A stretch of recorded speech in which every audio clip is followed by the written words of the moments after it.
আসসালামু আলাইকুম ওয়া রাহমাতুল্লাহ।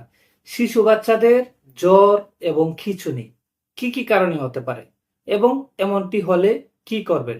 দর্শক, আজকের পর্বে এই সম্পর্কে প্রয়োজনীয় কিছু উপদেশ দেওয়ার চেষ্টা করব। শিশু বাচ্চাদের জ্বর হতে পারে, এটা খুবই স্বাভাবিক। কিন্তু এই জ্বরের সাথে যদি কোনো শিশু বাচ্চার খিঁচুনি চলে আসে, তাহলে এটা কিন্তু স্বাভাবিক ব্যাপার না। শিশু বাচ্চাদের জ্বর এবং খিঁচুনি বিভিন্ন কারণে হতে পারে। যেসব কারণে শিশু বাচ্চার জ্বর হতে পারে এবং জ্বরের সাথে খিঁচুনি হতে পারে, তার মধ্যে হচ্ছে বিভিন্ন ধরনের ভাইরাসের সংক্রমণ, যেমন চিকেন পক্স, মিজেলস, ইনফ্লুয়েঞ্জা ইত্যাদি ইত্যাদি। আবার রেসপিরেটরি ট্র্যাক্ট ইনফেকশন বা শ্বাসনালীর ইনফেকশন, যেমন টনসিলাইটিস, কোভিড-19 ইত্যাদি ইত্যাদি।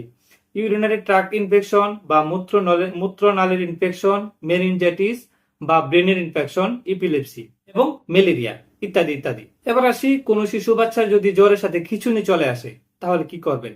প্রত্যেকের মনে রাখতে হবে, 2 মাস থেকে 5 বছর বয়সী শিশু বাচ্চাদের জ্বরের সাথে খিঁচুনি আসতে পারে। এটা অলমোস্ট স্বাভাবিক ব্যাপার। এরকম পেশেন্ট আমরা অনেক দেখি বা হসপিটালে অনেক দেখা যায়। এসব ক্ষেত্রে কি করতে হবে? জ্বর আসলেই শিশু বাচ্চাকে যত দ্রুত সম্ভব জ্বর কন্ট্রোল করতে হবে। এই ক্ষেত্রে সিরাপ প্যারাসিটামল খাওয়ানো যেতে পারে। সিরাপ প্যারাসিটামল দিনে 2 বেলা বা 12 ঘন্টা পর পর খাওয়ানো যাবে, দিনে 3 বেলা বা 8 ঘন্টা পর পর খাওয়ানো যাবে এবং দিনে 4 বেলা বা 6 ঘন্টা পর পর পর্যন্ত খাওয়ানো যাবে। এতেও যদি জ্বর কন্ট্রোল না হয়, তাহলে প্যারাসিটামল সাপোজিটরি বা ডাইক্লোফেনাক সাপোজিটরি ব্যবহার করা যেতে পারে।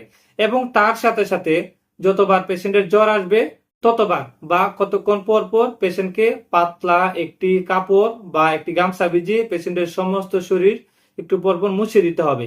এতে করে পেশেন্টের জ্বর অনেকটাই কন্ট্রোল হবে। কিন্তু যদি জ্বর কন্ট্রোল না হয়ে পেশেন্টের খিঁচুনি চলে আসে, তাহলে কি করতে হবে? এই ক্ষেত্রে পেশেন্টকে ট্যাবলেট সেডিল খাওয়াতে হবে।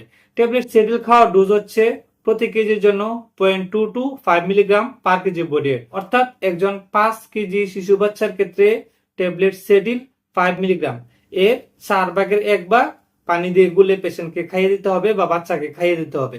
এতে করে আশা করা যায় খিঁচুনি অনেকটাই কন্ট্রোল হয়ে যাবে। কিন্তু তাতেও যদি খিঁচুনি কন্ট্রোল না হয়, তাহলে পেশেন্টকে বা শিশু বাচ্চাকে যত দ্রুত সম্ভব হসপিটালে শিশু বিভাগে নিয়ে যেতে হবে, অথবা কোনো একজন শিশু বিশেষজ্ঞ চিকিৎসকের শরণাপন্ন হতে হবে।